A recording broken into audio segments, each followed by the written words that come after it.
ကွက်ကြီးမိုဘိုင်း8နှစ်ပြည့် anniversary နဲ့အတူဂိမ်းထဲကိုရောက်ရှိလာမယ် update 4.3 ဟာ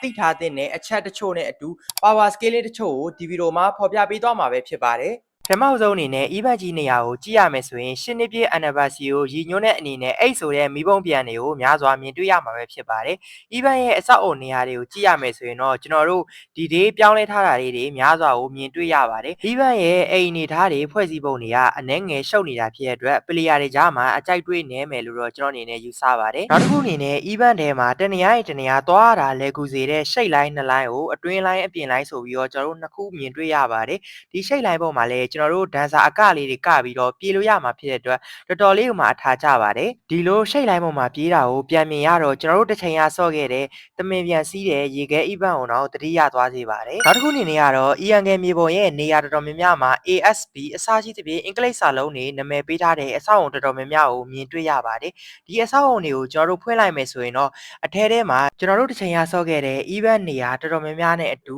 event နေရာ item တချို့ကိုမြင်တွေ့ရမှာပဲဖြစ်ပါတယ်။အဆောက်အဦထဲမှာလည်း P90 အမားအစားရှိသဖြင့် arrow gun တွေကိုလည်းရရှိမှာပဲဖြစ်ပါတယ်။နောက်တစ်ခုအနေနဲ့ကတော့ DS ဆိုတဲ့အဆောက်အုံကြီးကို activate လုပ်လိုက်မယ်ဆိုရင်ကောင်းကင်ဘဝကနေ black hole လို့အရာတစ်ခုပွင့်လာမှာပဲဖြစ်ပါတယ်။ပြီးရင်ကျွန်တော်တို့အဆောက်အုံနဲ့ဝင်လိုက်မယ်ဆိုရင်တော့မြေပုံတွေကြည့်လို့ရမယ်ပြီးလို့ဆိုရင်ပတ်ကြည့်မိုဘိုင်း8နှစ်ပြည့် anniversary နဲ့ပတ်သက်တဲ့စပင်လဲတဲ့ဂိမ်းအသေးစားလေးတွေကစားလို့ရမှာဖြစ်ပြီးဒီအဆောက်အုံကြီးထဲမှာလည်း arrow gun တွေတော်တော်များများကိုရယူလို့ရမှာပဲဖြစ်ပါတယ်။နောက်တစ်ခုအနေနဲ့ကတော့ရန်သူတွေကိုပြစ်တဲ့ခါကျရင်အကာအကွယ်သဘောမျိုးအသုံးပြုလို့ရတဲ့ spare တစ်ခုပါဝင်လာမှာဖြစ်ပြီးဒီ spare အသုံးပြုထားမယ်ဆိုရင်ရန်သူတွေအပြင်အားပြည့်ရင်ထဲတဲ့ကိုကြည်စံတွေဖောက်ဝင်နိုင်မှာမဟုတ်ပါဘူး။ဒီ spare ကလည်းလူတကိုစားအဝိုင်းလေးဖြစ်အသုံးပြုလို့ရသလိုအခုလိုမျိုးအဝင်းဝိုင်းအကျယ်ကြီးဖြစ်လည်းအသုံးပြုလို့ရပါတယ်။နောက်တစ်ခုအနေနဲ့ကတော့ပွဲမစခင်မှာ power scaling 5မျိုးတရမှာကိုကြိုက်နေတဲ့တစ်ခုကိုရွေးပြီးတော့ဆော့ကစားလို့ရမှာပဲဖြစ်ပါတယ်။ power scaling အနေနဲ့ကတော့ကားကိုအမြန်မောင်းလို့ရတဲ့စကေးရန်သူတယောက်ကို knock out လုပ်ပြီးလို့ဆိုရင်ကျွန်တော်တို့ movement တွေပို့ပြီးတော့မြန်ဆန်သွားမယ်စကေးရယ်